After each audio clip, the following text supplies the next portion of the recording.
Good morning, good afternoon, good evening, whenever you find yourself watching this video. Thanks for taking a couple of minutes of your time to do so. This past Sunday, we shared a message from the Executive Director of International Missions for the Pentecostal Assemblies of Canada, Murray Cornelius, and I enjoyed watching the message. And I want to highlight something that he said that really made me think, and perhaps could make us think as we continue on with our week.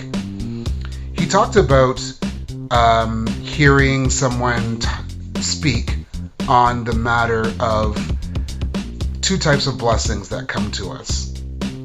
There's the blessing that he, or this original speaker, called top-line blessing. And that's the blessing where we receive from God whatever he has for us or whatever he wants to do in our lives.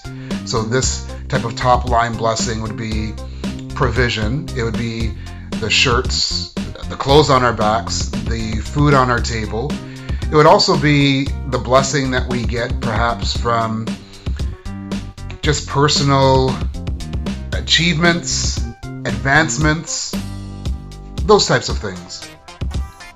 Those are the things that really, they make us feel good. They remind us that God is alive and working on our behalf. He also talked about the bottom line blessing. And he talked about how bottom line blessing is taking their top line blessing, taking all those things that God has given to you and to me, and to use them to propel us or to help us to go forth and to bless others. I really like that because I find that we can be unbalanced as Christians, as followers of Jesus, in regards to what we believe God wants to do in our lives.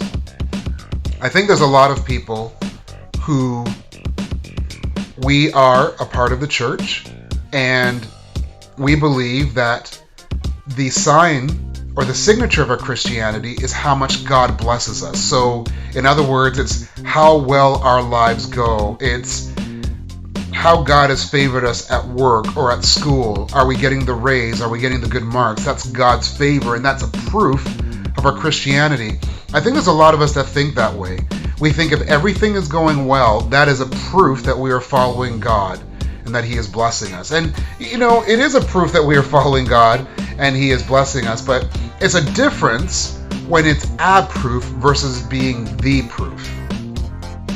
You see, when we use those things as a measuring stick of our faithfulness to God and his faithfulness to us, we are drawing and stopping short.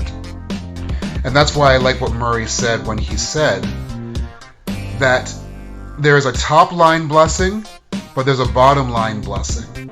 And the bottom line blessing isn't how well my life is going.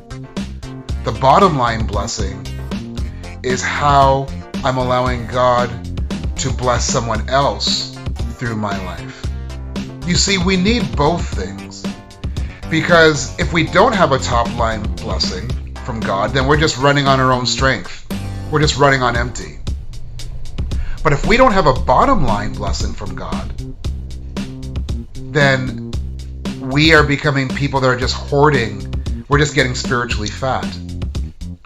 So this week I want to encourage you, consider how you can receive a top line blessing from God, and consider how you can receive a top line blessing from God in the area of the blessing of his presence, the blessing of spending time with him, the blessing of receiving something new from reading the Bible, studying the Bible. And then also consider how you can be a part of God extending bottom line blessing to those in your life.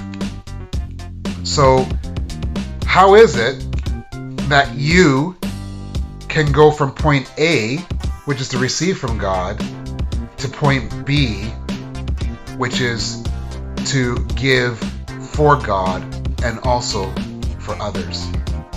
I hope in some way, shape, or form this short word has been a blessing to you. And if it is, can you share the bottom line blessing and perhaps pass this on to someone else who you know will benefit?